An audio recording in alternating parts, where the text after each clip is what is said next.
we talked about the images that he gave. He said about the problems of the tongue, controlling the tongue.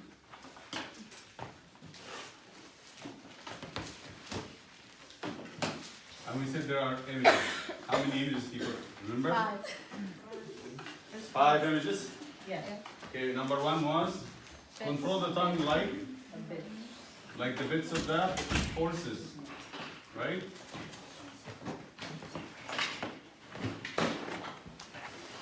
The bits of the horses' mouths.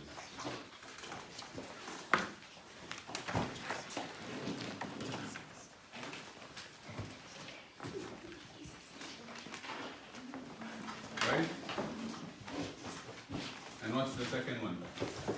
Or other The ship.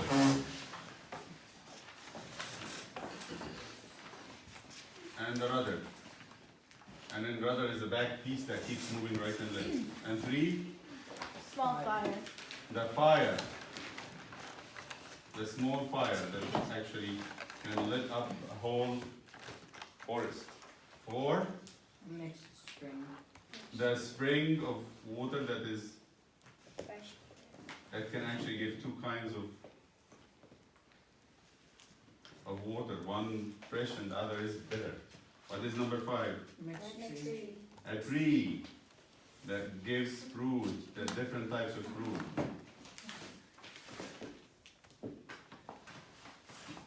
It is not really happening. It doesn't happen in nature.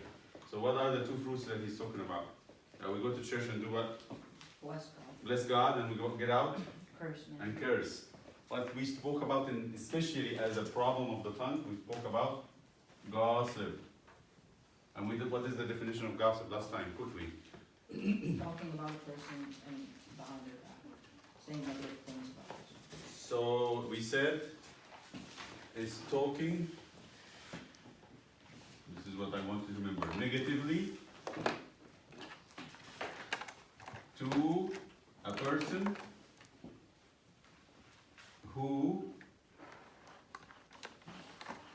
is not a part of the problem, remember, nor the solution. You remember that? I speak to somebody about something that's bothering me from someone, but they are not actually part of the problem, nor part of the solution. And we said there are seven results of gossip, which are, tell me, 1, Ruins reputation. ruins reputation. What else? Breaks relationship. Breaks relationship. What else?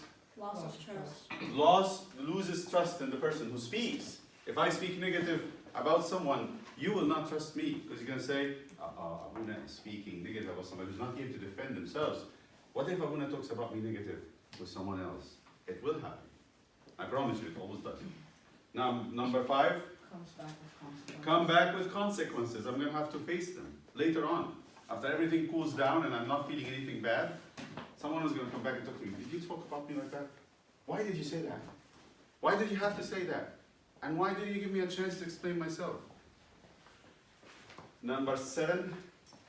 Number 5. Number 5. Hinders your witness for Christ. Hinders your witness for Christ. Because if I speak negative about people, I cannot be preaching or talking to somebody about prayer or coming closer to Christ or singing a song or studying the Bible together. I always say that's a hypocrite. Okay? And number 6. Destroys communities. Do you destroy community? If I'm trying to build a class or a group of people or make something good at church, and I mean, this is something that we need to fight in our church, because your church is not going to be a good church if people talk behind each other. If you find a teacher or a student in Sunday school or a deacon talking about somebody negative, you have a responsibility to stop them right there. If your father and mother is doing it, you have a responsibility to tell them gently, with respect and honor, to not do that. If you find Abuna talking negatively about your friend to you, you're going to have to say, Abuna, I think we should not continue this conversation. We should talk about something. We don't have anything to say about that. So this is something. And the last one, Loss of relationship with God. we cannot have a good relationship with God when doing that. Our heart will tell us, you're not loving. You can't really say something bad about people and then you talk to God. Okay? This is about gossip. So this chapter is extremely important, actually, I tell you that. One of the most important chapters in James, about the tongue. Next is the next chapter, chapter 4.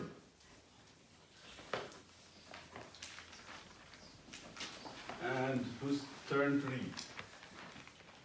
We had Sam read the last time.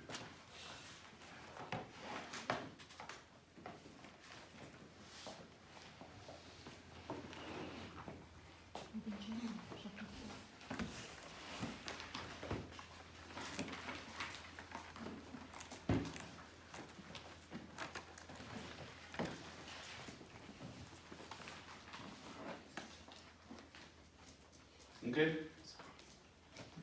Chapter 4 in James. Let's do some exercise so that actually everybody get the idea of how to get things in the Bible. The Bible is two big pieces. Bigger piece is Old Testament. A smaller piece is called the New Testament. Let's start by finding the page that says New Testament. I do this with kindergartens and first grade. Find the page that says New Testament. As long as in your copy that you have red writings, you're in the New Testament. If you have the sayings of Jesus in the red, it's going to be all in the New Testament. So find the page that says New Testament. Find it for me, please, and show me. Good. The page that says New Testament. Where is it? You're going to do this exercise. Good job. Good job. Good job. Good job. Good job. Good job. Yes. The page that says New Testament, please. Good job. Good job, Rose. The page that says New Testament. You can ask help if you want. You can ask help from your neighbors. The page that says New Testament. Good job, Rick. You can ask your friend or your neighbor to show you where the New Testament is. So this is a bigger chunk. This one is a bigger chunk of the Bible. So I'm sure you will find the New Testament in the smaller part, the last part on the right side. The New Testament, so and we are actually studying part from the New Testament. The New Testament starts with the 4 Gospels. Name them in order. What are the 4 Gospels in order? Yes, Brina. Matthew, Mark, Luke, John. Matthew is number 1. Matthew. How many chapters Matthew has?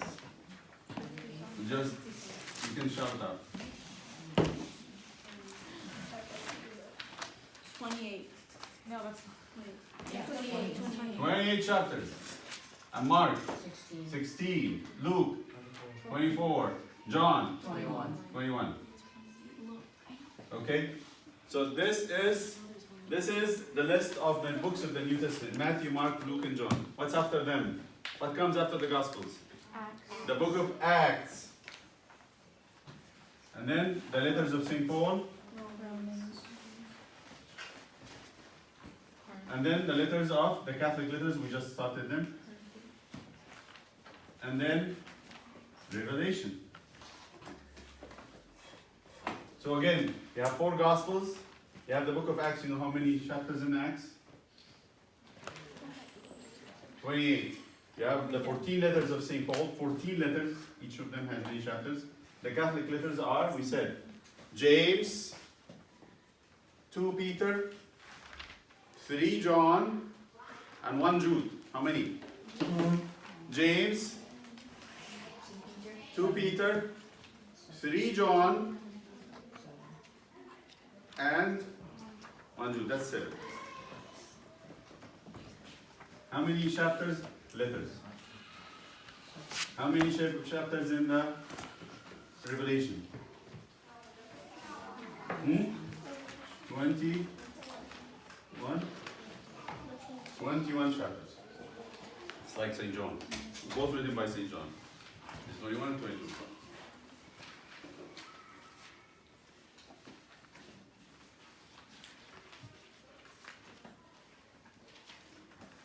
22. And that's the confusion. John is 21. 22. This is the New Testament. Again, you're not going to have this happen again. Every time I'm going to ask you, I'm not going to write them down. You have 4 Gospels, important, Book of Acts, the letters of Paul and the letters of the Catholic letters, and Revelation. The 4 Gospels, Matthew 28 chapters, Mark 16, Luke 24, John 21, Acts 28. Letters of St. Paul, there are 14 letters. The Catholic letters are 7, half of that. But then the book of Revelation is 22 chapters. Okay? We're talking about Paul letters, not chapters. Letters. Each letter has many chapters. Okay? So I'm looking for the beginning of the Catholic letters, which are James, has 5 chapters. And then you have 1st, Peter, 2nd, Peter. first, second, and third. And then you have 1st, 2nd, 3rd, John. And then you have Jude. Okay? There are 7 letters. So the beginning of that is James. So when you look for James, how will you look for James? In the New and the Old Testament. In the New Testament, where do you find it? At the beginning, or in the middle, or at the end of the New Testament?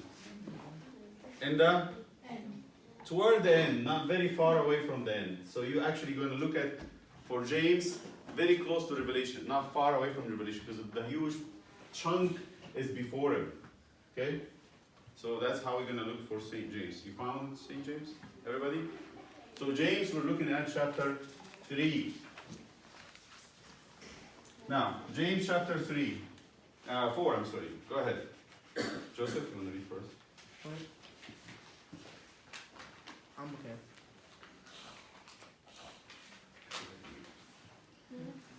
Lina? You want to read? My brethren, let not many of you become teachers. That's 3. Let's do 4. of 4. Where do wars and fights come? Where do wars and fights come from among you? Do they not come from your desires for pleasure that war in your members? You lust and do not have. You murder and covet and cannot obtain. You fight and war, yet you do not have because you do not ask. You ask and do not receive, because you ask Amiss.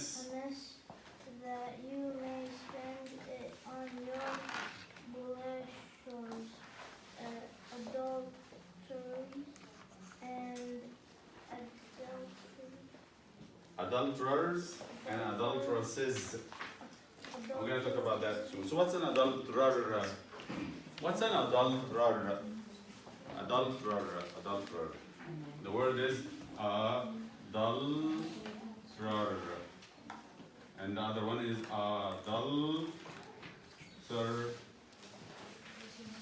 adulteresses. Adulteress. And the plural adulteresses. And is. What's an adulterer? Yes? Someone who commits adultery. Adultery. What's adultery? Cheat on your husband or wife. Yes, commit physical sin with someone outside marriage when you're married. So this is called cheating. It's physical sin. And immersing someone self in physical sin when they are actually married. That's called adultery, cheating. And the world is filled with that today. What is adulterer? What's an adulteress? That is A man. the man, and this is a woman. Okay? So St. James is going to address them directly. It's a very bold statement. So what's he saying? He says, why do you have wars and fights in your own flesh? That's what he's talking to the church, the people in the church. Why do you have wars and fights among you? You do not come from your desires for pleasure, that we want to please ourselves, we want to enjoy things. And this is something that the world today, and especially here in the West, people focus too much on. What is fun? When I hear that word, I know it is actually we're coming to a red zone. Our life is going to be put in big risk. When people always ask for fun, when you hear, let's go to Bible study, oh, it's not fun. Then I know immediately that person in their heart, they're looking for pleasure. They want to live for pleasure. There are different ways people live, you know? Different ways. Some live, and you can read this. Why we live. 1, some people live for God. You want to please God. 2, some people live for family. 3, some people live for work. 4, people for hobby. 5, pleasure.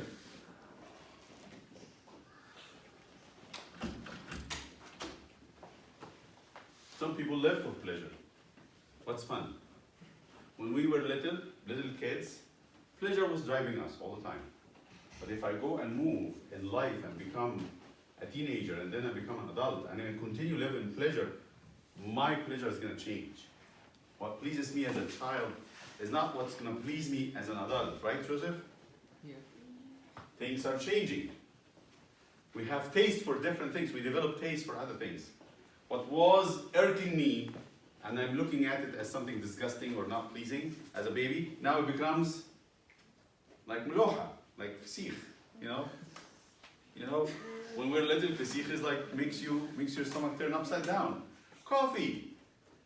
Give me a child who's like a baby who gets a taste of coffee and will like it. Very tough. Right? I'm talking about something else too, right? What you look at as a child and say, oh, you know, a kiss between a man and a woman, and the little child will say, ew! Right? You're laughing at it, right? You're laughing means now you understand it's not ew, right? Something else. So, some people live for God. These are saints. And all of us are called to live for God. Because eventually God is the one who gave all that, right? It's God who gave us family.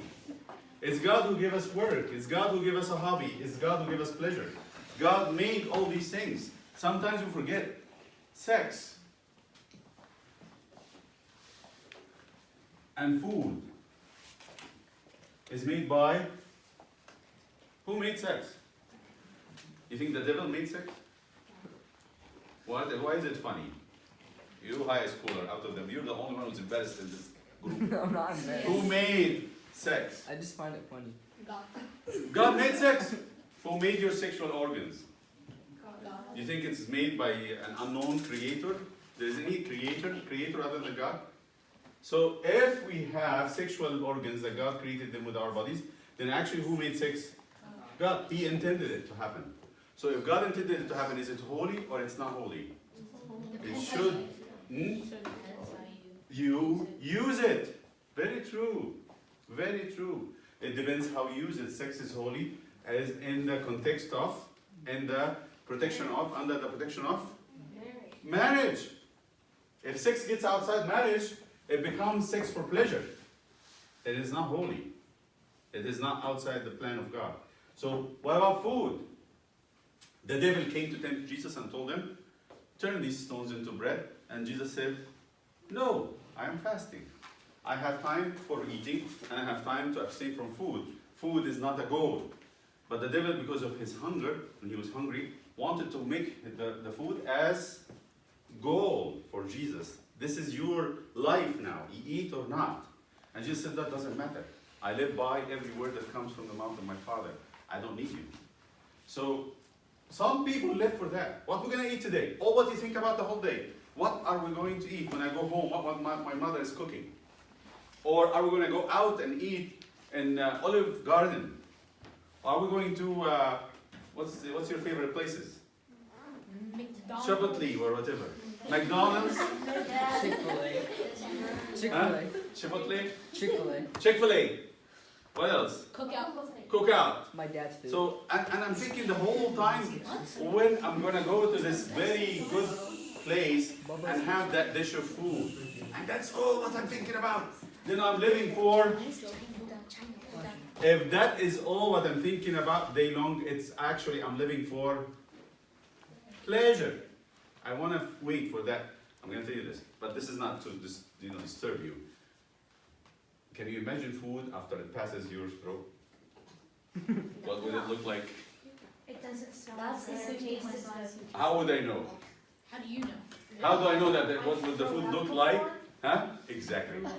When people throw out and throw up, I mean, what happens? You would see what happens to food after it passes the throat, right? So that food actually, that pleasure ends by swallowing. That's it. Right? It ends by swallowing. Once you move past swallowing, same thing for sex, by the way, it's the same thing. This is the same thing. So what I'm going to tell you, that this is important, that God created these things for a purpose. So if I live for these things, what happens? I become living for pleasure. What if I'm living for a family? I live because I love my parents, I love my kids, I love my wife, and I want to all the time thinking how to make them happy, how to make them happy, how to make them happy. That's my day-long work. Some people live for work. I'm going to make my business succeed. I have a store, I have a business. I want to make more money. I want to make it very successful. I want people to know about what I'm doing. How about hobbies? I want to be a best soccer player in the world. I want to be the best artist in the world. I want to be the best musician. So every one of these people work for what they live for. They spend their time thinking about it. So what's he saying? He says, why are you fighting? Why are you in big misery? Why you feel like you're in distress all the time? Because you're lusting. You want something so bad. And you covet it. What does it mean to covet? To desire it with passion. Desire it with passion. And you do not receive. Why? Because you don't ask God. But even when you ask, you're not asking for the right things, you're asking amiss. What's amiss? Amiss, that's what the word, the dictionary would say. It's not quite right, inappropriate, or out of place. Something out of place, something inappropriate. You're asking inappropriate things. So I go to God and say, I want this PlayStation so bad. What do you think God has given us? PlayStation? What is he? Okay, you know, I go to the King of Kings. You're giving admission. You're actually given a place before the court of the High King of the universe. And you're standing as his child. And what you're asking for is, how would the angels think? What would they feel like?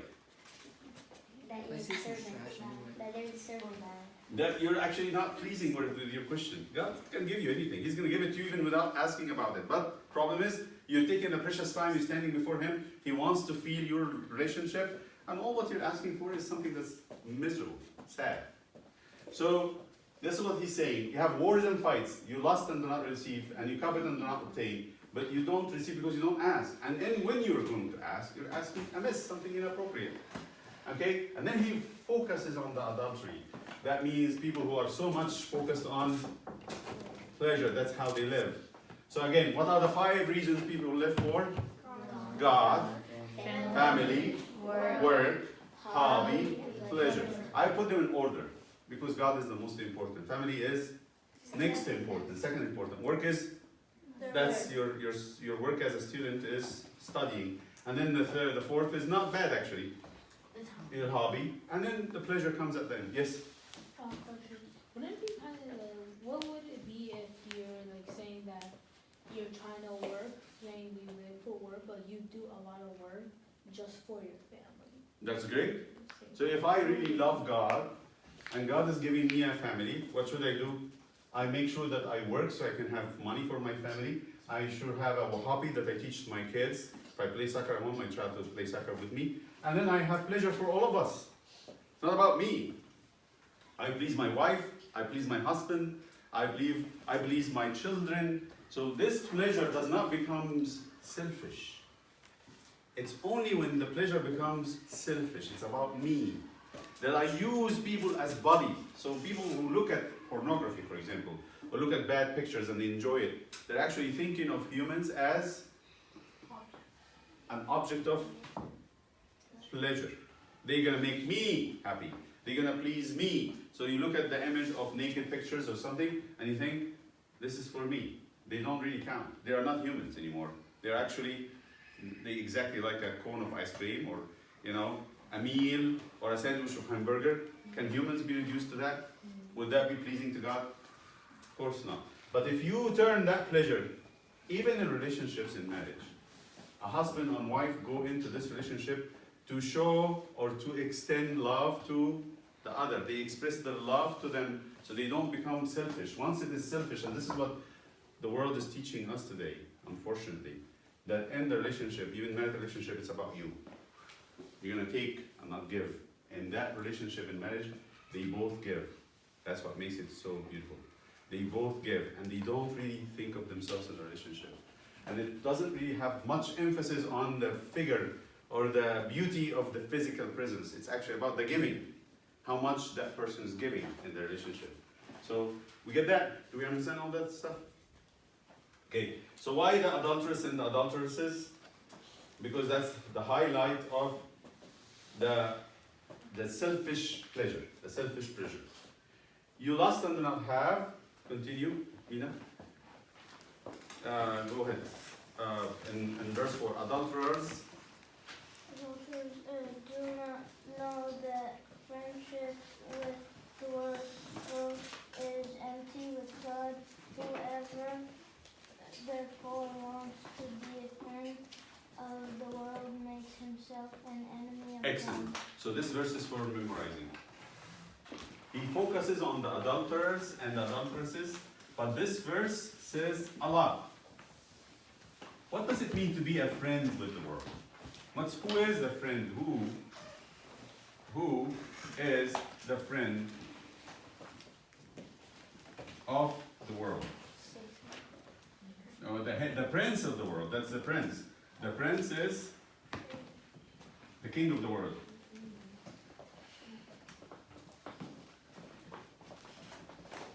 So who is a friend of the world? You say this every liturgy. You hear it every liturgy. You know what it means to be friends with the world. You know it. You Coptic Orthodox deacons and deaconesses, kids, children, girls and boys, you know exactly what it means to be friends with the world. Anyone can tell me? We hear it every Sunday. Yes? In the one of the Catholic epistles. It's the Catholic epistles, right? Do not love Do the not world, love nor the Do not. the world, for the world shall pass away and all its desires, but he who does the will of God shall abide forever. Exactly. So this is actually from St. John, and St. John's going to tell us exactly that. That's another Catholic epistle. When you look into St. John, and it is verse, if you want to open the St. John, we will say St. John 1. St. John is, so James, Peter 1, Peter 2, John 1. So that 2-3 letters later.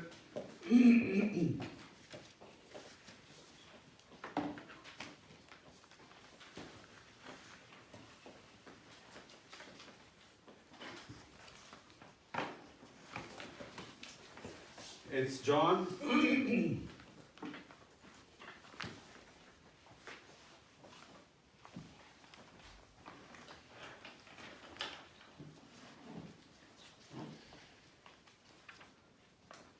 It's verse 15, Chapter chapter 1. 1.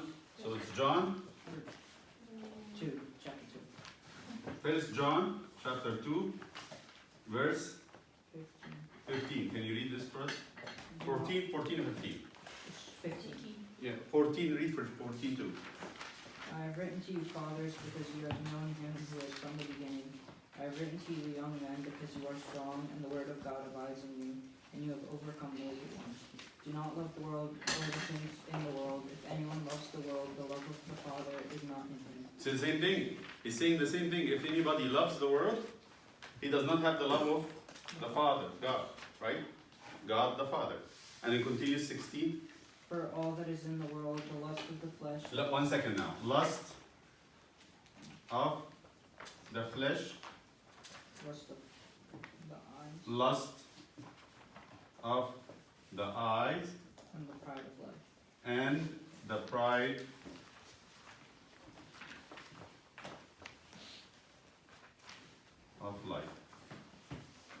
What's the lust of the flesh? What does the flesh lust for? What's my body lusting for? Wants so bad. What's the lust of the flesh? It's pleasure, we said. What is the lust of the flesh? Food and sex. That's the lust of the flesh. What's the lust of the eye? The lust of the eye is possession. I want this so bad. I want to have that. That's friendship with the world, actually. This is what we call friends with the world. If you want to know what friends with the world is, that's it.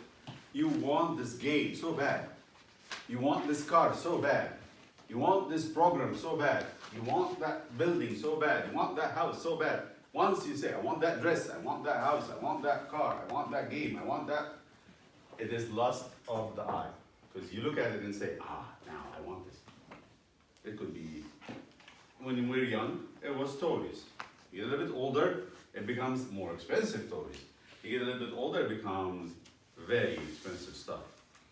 Very expensive stuff. We're talking about adults, they lust after houses, they lust after cars, they lust after, and it becomes consuming to them.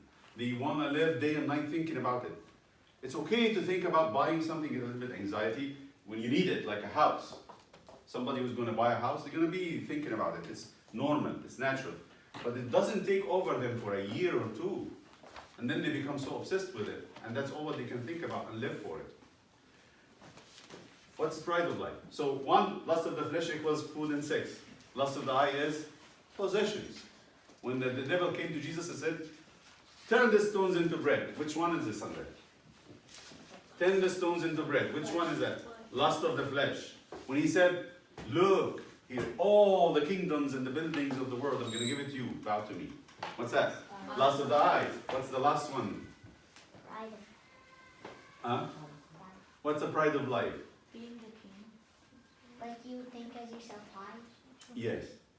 To think of ourselves as the most knowledgeable, most important people, the ones who knows everything. I don't need anybody to teach me anything. I know it all. I can really tell people what they need to do. I know it. I'm the wise and the genius of my age. I know everything, right? That's the pride of.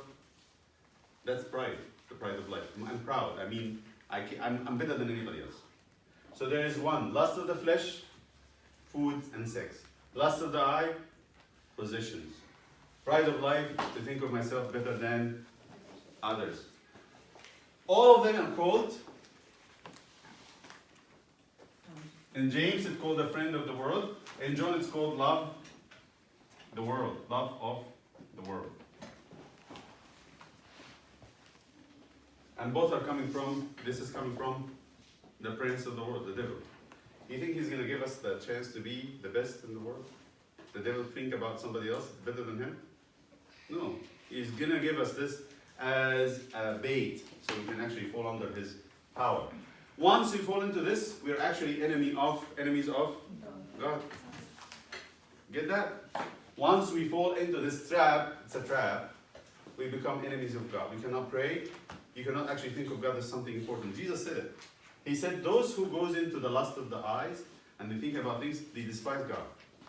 They think they're wasting their time when they go to church and pray. I want to spend more time with the things I want the most.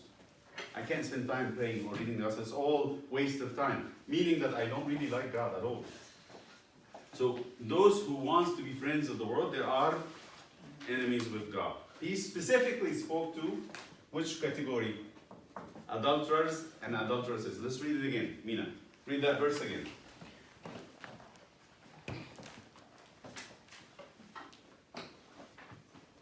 He specifically said, yes?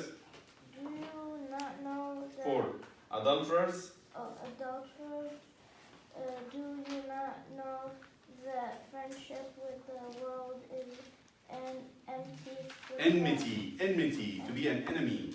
That's a harsh one. Enmity with God. Whoever therefore wants to be a friend of the world makes himself an enemy of God. St. John's going to say, do not love the world, nor the things of the world, because whoever loves the world is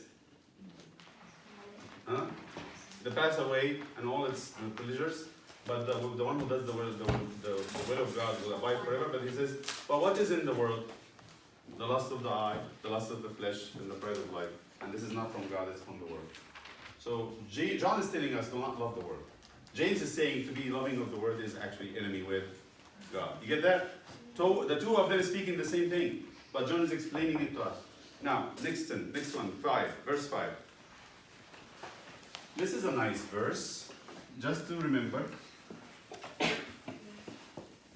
And I want somebody to tell me, what does that mean? Stop. What does it mean? Might not be able to finish today the chapter. What does that mean? Or do you think, verse 5, John, Mina? Or do you think that the scripture says in vain, the Spirit who dwells in us yearns jealousy, but he gives more grace. Therefore he says that riches the proud, but gives grace to the humble. What does he mean, the Spirit? What Spirit? What does it mean? Are you possessed? Are we possessed? We're not possessed? You think we are or we're not possessed? Huh? The Spirit who dwells in you, dwells in us. There is a Spirit that dwells in us, lives in us. There is a Spirit that actually is not renting, he's buying. He bought us and became his house. What Spirit? Look at your Bibles. Is it a small s or a capital S? Is it a big S or a small s? Big. Who has the big S? The Holy Spirit. St. James saying, or don't you know that the scriptures, the Bible says, the Spirit who dwells in you yearns jealousy. The Spirit of God is jealous. Are you serious? Does that make sense? The God who said not to be jealous is jealous. What does it mean, the Spirit yearns jealousy?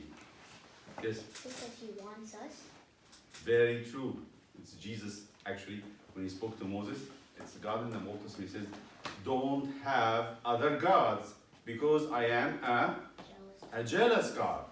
I'm not going to allow it. When the husband sees his wife, or a wife sees her husband flirting with another person from the other sex, are they okay to be jealous or not? They are. Jealousy here is not a bad thing.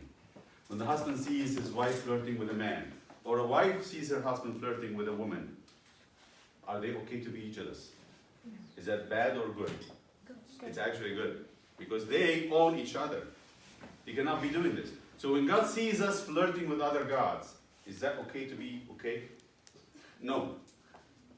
When you go to money, if you're an adult, or go to a game, and you cancel time for God because of something that you love more than God, you think God's going to be okay? The Holy Spirit inside of us will burn, will make like fire, because we are taking something else in His place. And that is this verse about. It says, yearns jealousy. The Spirit, the Holy Spirit says, I can't take it. You cannot do that. And we will feel it inside of us. He's not going to give us somehow good time, because you are the child of God. When you go spend time outside God's relationship and you do something wrong, or you enjoy a pleasure, or you take a hobby or work or family to replace God, you're going to be miserable. Why will you be miserable? You're going to do it because you think this is the thing to, that's the way to go. Everybody around me is doing it. I have to do it. Otherwise I'm going to feel not adequate, not enough. You think the Holy Spirit is going to let you do it?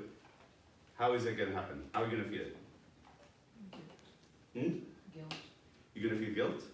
You're going to feel a noise in your ear and your mind saying in your heart, no, don't go there, don't do that. It's not good. Habibi, it's not good. Not good. I've told you 100 times. It's going to be worse than your mother.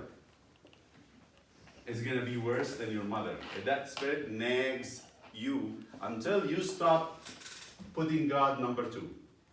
And then put God back into number 1. And everything will be fine. You'll be happy. So the Spirit who dwells in you yearns jealousy. But what is the second part of the verse? But He, again, the H is a small or a big. It's He, the Spirit. He gives more grace. what does that mean? I'm going to stop here. What does it mean the Spirit yearns jealousy? We said He's not going to be happy for us to give ourselves pleasure, or a hobby, or a work, or a family. But He will give more grace. Grace. What's grace? You know what I feel? What do you feel when you feel grace? Like happiness. Happy, joy, peace, feeling content, feeling okay with yourself. You don't hate yourself. You love yourself. Because the Spirit is telling you, this is the way to go. So what's He saying? He says, Habibi, stop that stuff. I'll give you more pleasure. I'll give you more good feeling. If you want good feeling, I'll give you more. But just come back to me. Come back to God. If you're thinking you're going to be happy taking these things on and removing God, it doesn't mean that I'm not going to do them. You understand the difference? I'm not saying here that St. James is saying, stop having pleasure, stop having a hobby, stop working, stop loving your family. This is not it. But stop doing what? Putting them In front of others. first. But He's going to say, if you do that and put God number one, I'll make you feel better than any of these. I'll make you feel better. When you give God time for prayer, time to read the Word, coming and studying the Word of God together, coming and spending your time in the liturgy and focusing. If you do that, you will have more pleasure. That's why He says He gives, what's the verse says? He gives more grace. Gives more. Put this with lines like this. Grace. Grace here equals pleasure. He gives you more pleasure from following the order to put God number one. Okay? That's what we have for this chapter. We're going to finish this chapter next time. He's going to connect this to pride. He says, people who have pride will never figure this out. Those who are proud and think they figured it out on their own will never get this. That's what he's going to talk about in the next part of the chapter. So we'll stop here and come back. Remember for me, this order. Remember the order here. And remember that connection between St. James and St. John, who both said the same thing in different ways. And remember the definition of loving or friendship with the world is lust of the eyes, lust of the flesh, lust of the eyes, pride of life. And pride is where St. James is going next. Okay? You have the page for the